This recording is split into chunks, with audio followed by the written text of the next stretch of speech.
what it is we're communicating, how we're communicating, how do we actually realize our human potential? That is cognitive and emotional, and that's where the arts and culture come in.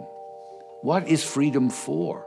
Art represents a form of individual expression that is a sort of bulwark for any democratic society.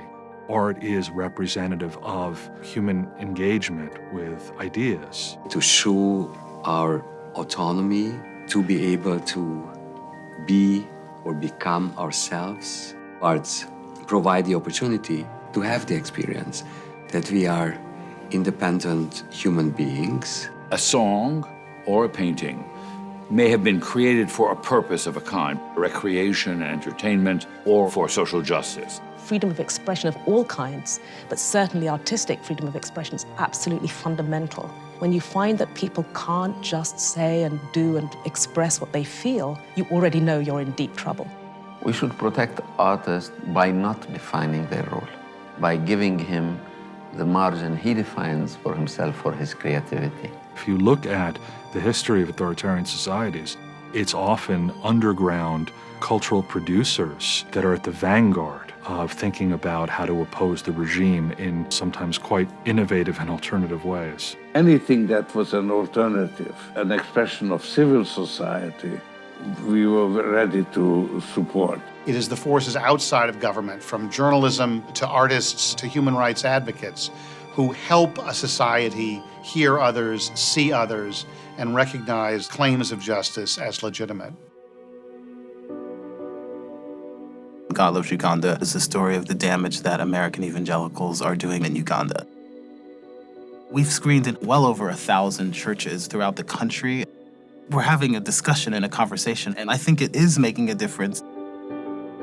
When I take photographs, I'm not just like taking photographs, and I'm not just producing art. I don't look at people that I photograph as subjects. I look at people that I photograph as participants. These are the people that we make history together. I'm basically trying to create a family album, and it says that you are not alone. And it basically says that you won't die alone because you have family members everywhere.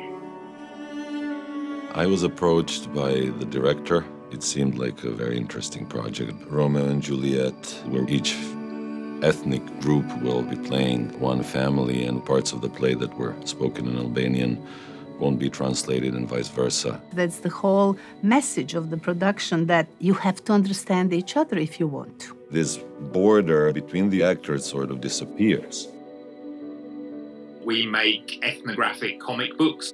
It's about giving them voice to tell their stories, of which we are the producers. We did a comic called Almaz about an Ethiopian woman who went to Saudi Arabia and was sexually and physically abused.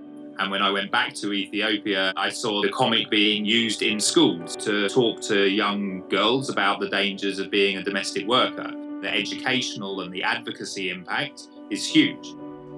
Art has this impact on changing minds and perceptions. We do conduct yearly field visits to places of military conflict. Places like Iraq, where artists are trying to document quickly before this disappears what's happening around them. This is actually the place where artists need our support the most.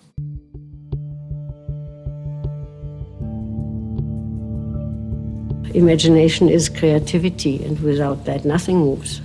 In struggles, artistic expressions are indeed the essence of fighting for an open society. My work is focused more on a reaction of the situation that I live. The installation in the entrance of Albanian Parliament was about showing the visibility of Romani people. When people ignore us, we have to show that we are here. And I build these works in places that have witnessed trauma, that have conflicting narratives. And particularly of the story of migration from Africa to Italy. And it's going to be the first Arab opera that's going to play at the Royal Opera House. And I think when people come to the exhibit, they have an immediate sense of what the foundation cared about, the illumination of these significant human rights issues. And many of us saw terrible things. No one person could tell that collective story. So we're looking at visual storytellers, people who make a series of frames which contextualize each other. So they tell the story through a set of images. Communicating with youth through rap, hip-hop, and other means, bringing the marginalized groups into the mainstream. The hope is in the collective. It's in the fact that there are these women who are doing these struggles and who are withstanding this incredible threat against them on a daily basis. Discovering ourselves and projecting ourselves in the future. Art will completely change the moment, enable action where there was fear. Many things can happen from a piece of art. We realize that when we bring people together in dialogue, that actually change can happen. Through the eyes of an artist, we can actually aspire to the reality that doesn't exist today. We can picture that, and this allows us to move forward.